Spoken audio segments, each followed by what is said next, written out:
Fellas, we're way past due for an updaters on this truck, so here we go.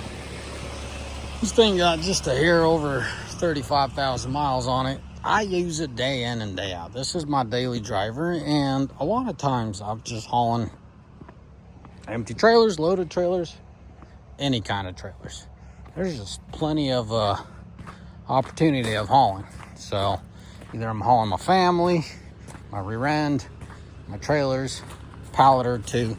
So just so you understand, I'm being sarcastic, but at the same time being truthful.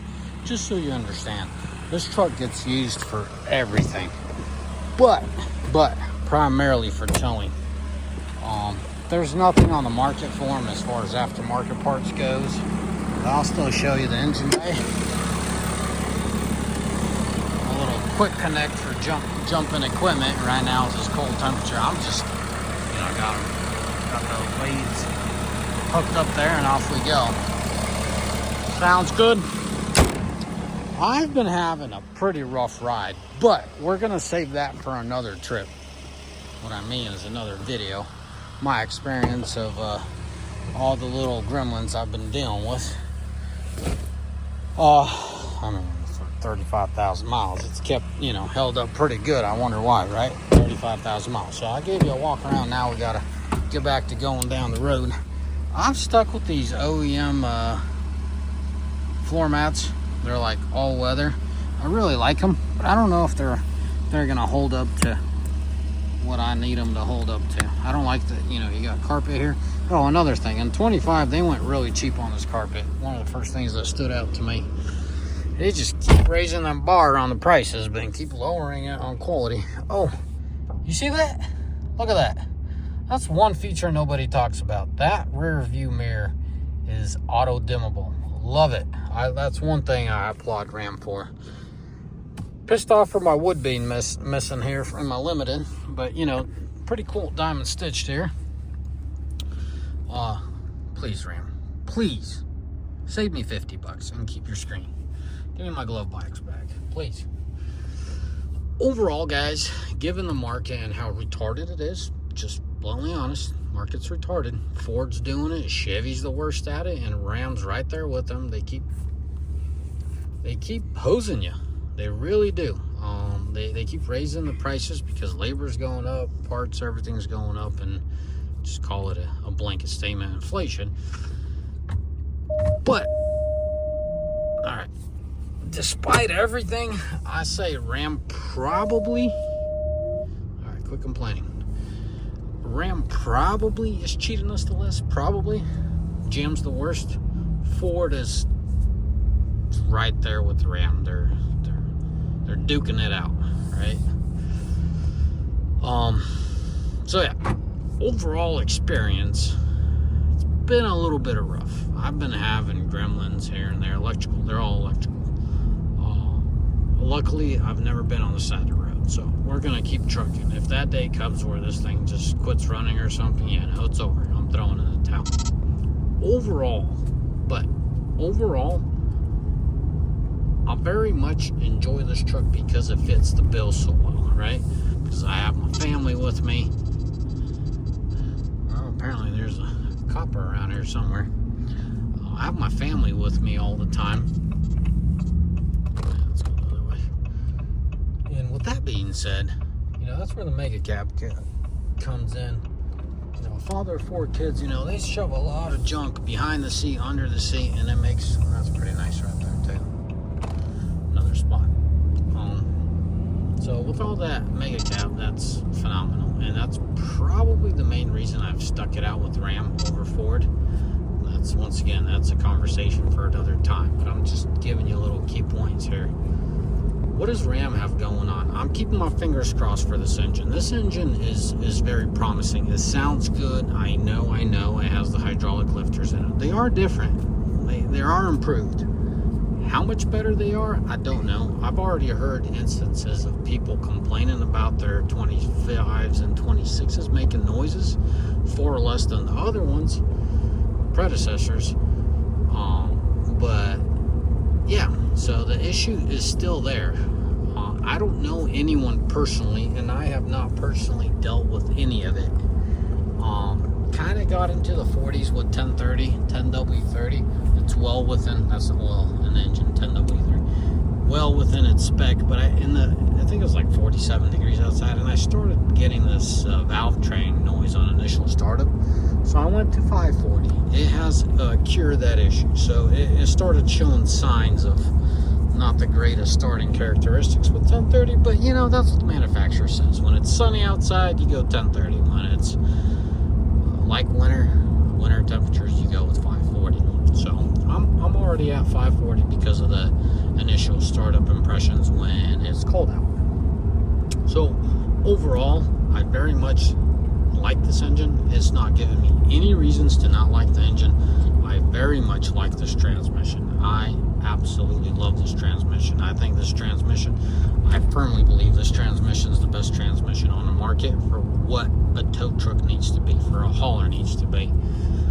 Ford has a solid 10-speed transmission, but it doesn't inspire confidence like this one does. This one feels like it has girth to it. It never sheds a sweat. You know, I put it through the ringers this summer going through the passes, headed to Reno, you know, cutting across there on 95. Nope, no crap's given. You know, it kept its cool. You know, temps are well within reason. No reason at all to overheat or even come close. It just stayed in its line, right? Look at, well, 145 is pretty chilly for it. It hangs out 154. It's its favorite number, 154. You know, I put it through the ringer going to Reno and all that pass.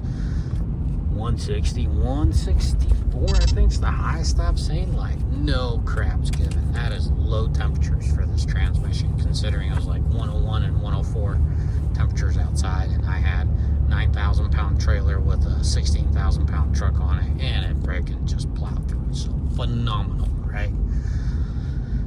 Rest of the powertrain, you know, the front end is solid, no issues. Transfer case, can't say a whole lot of good or bad about it. Has not given me any issues, but I haven't used four-wheel drive, right? I haven't done any work or anything with it. So that's that. But the rear end, guys, the rear end is a whole different ball game. This truck is on its third rear end. First one, don't quote me on it, but I think it lasted in late teens, like 16 or 13,000 miles. Then the second one blew out. It didn't blow out, actually. It just starts singing, like bearings going out, like a few hundred miles later. And now I'm on the third one. What I did on the third one, I shared a video with y'all. I drained the fluid at 100 or 200 miles, and the fluid is already very poor. And I put in top of the line AMSOIL, whatever they offer. They're 85, 95. That's what manufacturer recommends.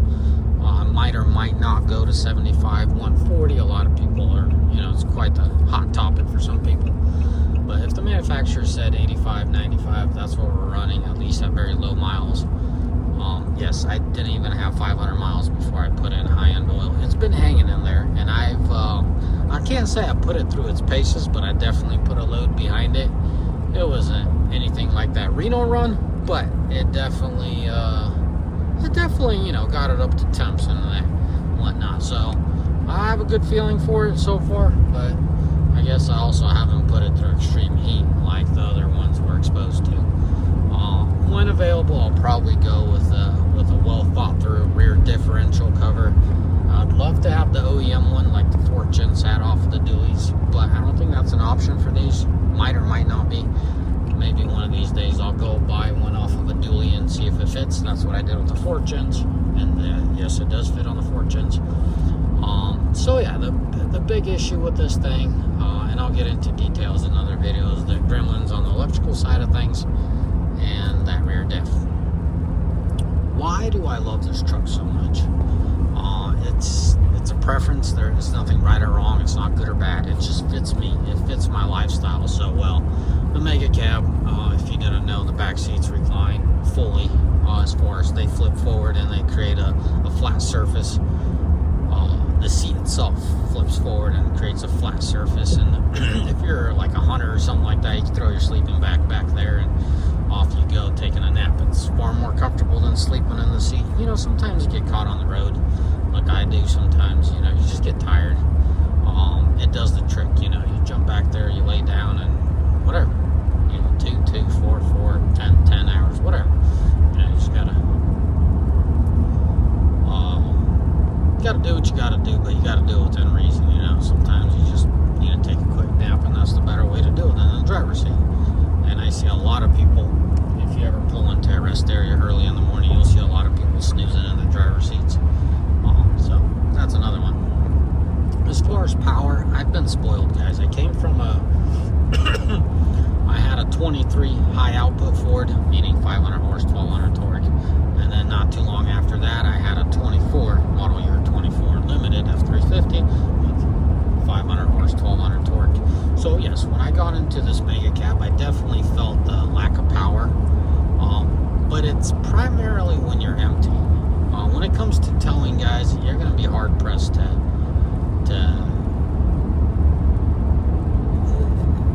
they both do so well. I favor this Ram while under a heavy load versus the Ford.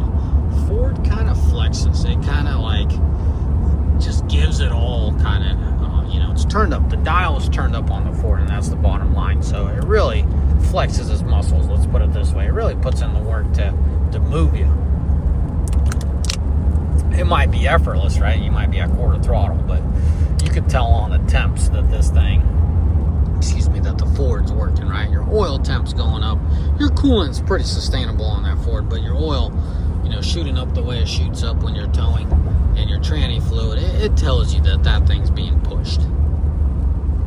Before you fall off your couch saying, well, the Fords run hotter. Yes, they run hotter. Yes.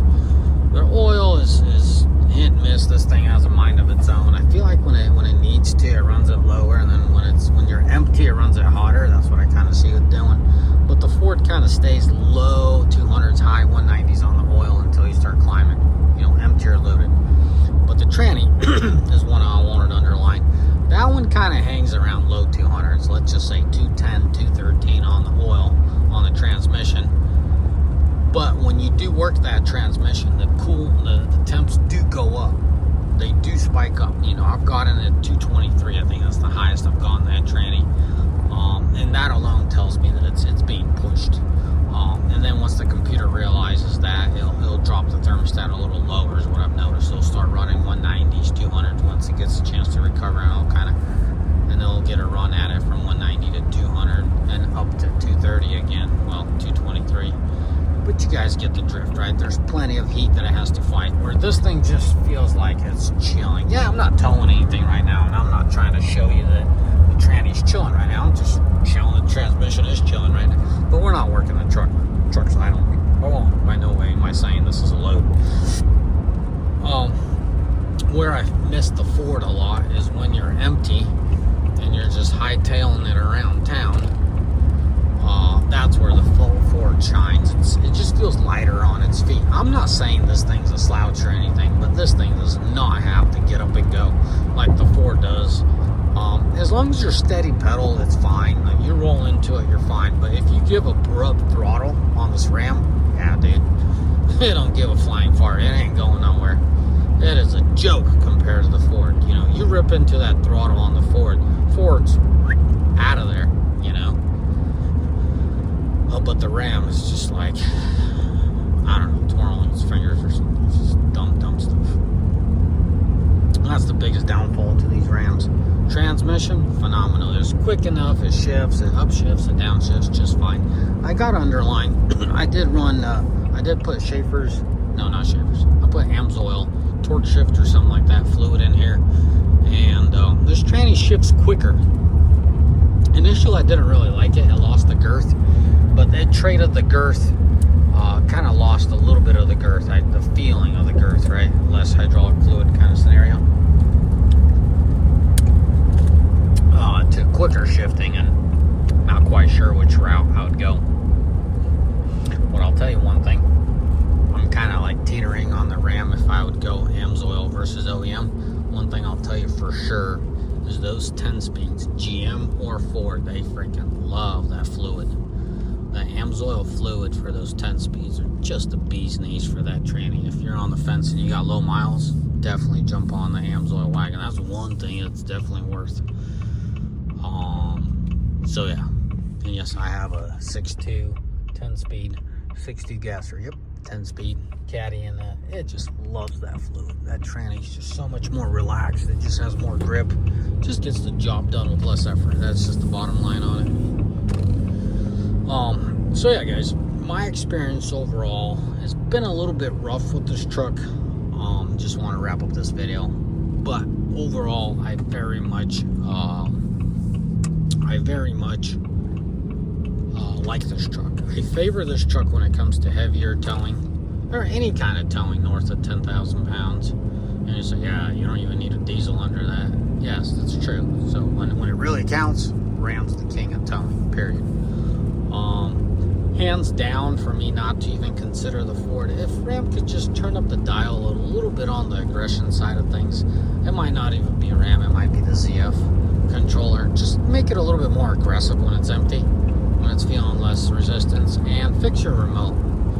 It has left me locked out twice. We'll get on that subject another time. I could not enter my vehicle for 5 minutes twice. Well, once for 5 minutes, and another time it just didn't allow me. I had to get the mechanical key out and unlock the truck, and then it came to its senses, an hour later after a soccer game. But once again, I'll get to that in another video. So these little gremlins, I have other ones, but they don't really get under my skin like the remote. No, the remote's junk. Even when it works very close proximity. It never, like when it came to starting the vehicle, it's not the key itself. And the dealership did swap out the key, but it's not the key itself. It's the remote, it's the receiver. Because the times where I'm like, a couple parking spots away from my truck and it has a trailer, the trailer lights flash, but my truck lights don't flash and my truck doesn't respond. So there's definitely something, there's that interaction, there's that what am I trying to say? So the trailer somehow is messing with the transmitter. So it's interrupting it somehow. So if you're an engineer, just have at it. Maybe that'll give you a clue what's going on there. And no, I'm not the only one with that remote. A lot of people are complaining about the remotes. Shoot, I was borrowing $1,500 for the day and the remote gave out on that thing. So facts. Anyways, guys, would I buy the bottom line? Would I buy this truck again? Yes, if I needed a mega cab. If I did not need a mega cab and I needed a crew cab long bed, yeah, I'd be in a Ford. I'd be in a Ford till Ram got their head out of you know what. So yep, that's that.